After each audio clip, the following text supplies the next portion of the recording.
प्रिय साथियों, आप सभी का हमारे YouTube चैनल पर हार्दिक स्वागत और अभिनंदन है। और जैसा कि हम सभी सतगुरु श्री कबीरदास महाराज जी के पदों पर चर्चा कर रहे थे, तो इसी कड़ी में हम अगले पद को लेकर के आए हैं। और आज का हमारा अगला पद है, संतो भाई आई ज्ञान की आंधी।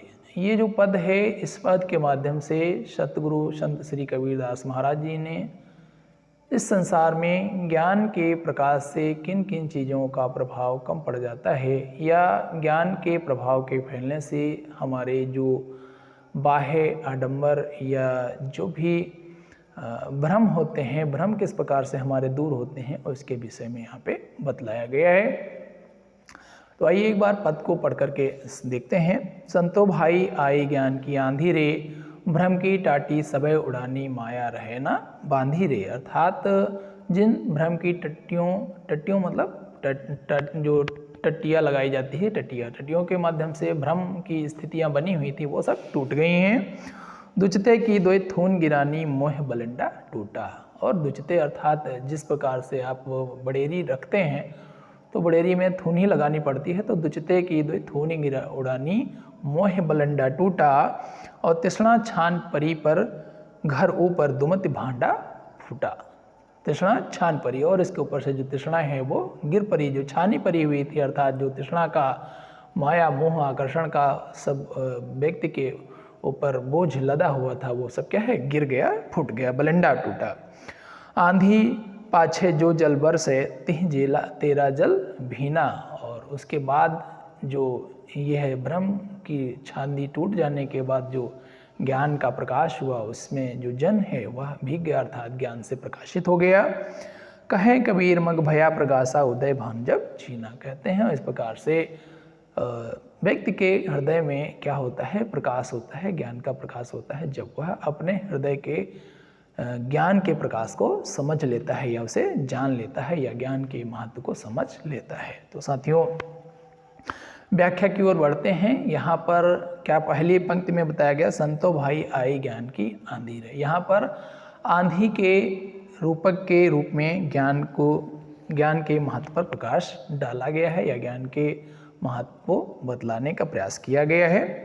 सतगुरु संत श्री कबीरदास महाराज जी साहब कहते हैं कि हे संतों, है ना, हे संतजनों, हे साथियों, ज्ञान की आंधी आ गई है। अर्थात अब चारों तरफ ज्ञान का बखान होने लगा है, ज्ञान का प्रभाव पहुंचने लगा है, और उसके वेग में भ्रम की सभी जो टाटी थी उड़ गई हैं। अर्थात जिस प्रकार से हम गांव देहात में देखते हैं कि छप्पर को रखने के लिए टटिया लगाई जाती है, आड़ बनाई जाती है, तो जिस प्रकार से जो माया मोह को ग्रसित रहने के लिए जो भ्रम बना रहता है व्यक्ति के अंदर, वह भ्रम ज्ञान के प्रकाशित होने के कारण क्या हो गया है, टूट गया है, या वह उड़ गया है।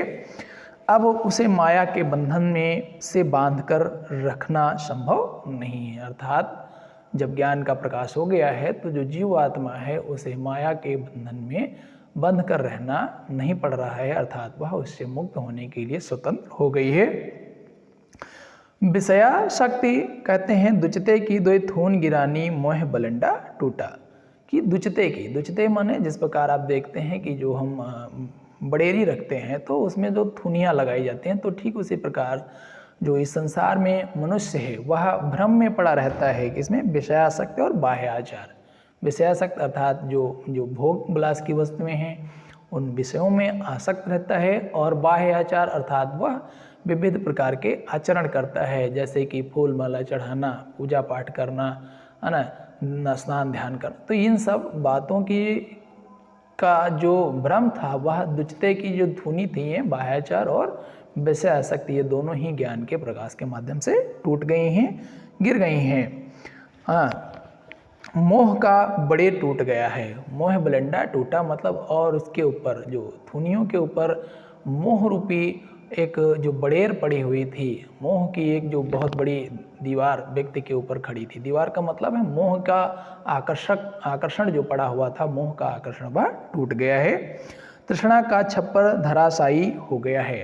तृष्णा हमारी जो इच्छा है, आकांक्षा है, वह तृष्णा लालसा जो बनी रहती है, ये भी प्राप्त कर लें, वह भी प्राप्त कर लें, तो इसका जो है तृष्णा छान परी घर ऊपर दुमित भांडा फूटा, इस प्रकार से वह धराशायी हो गई है।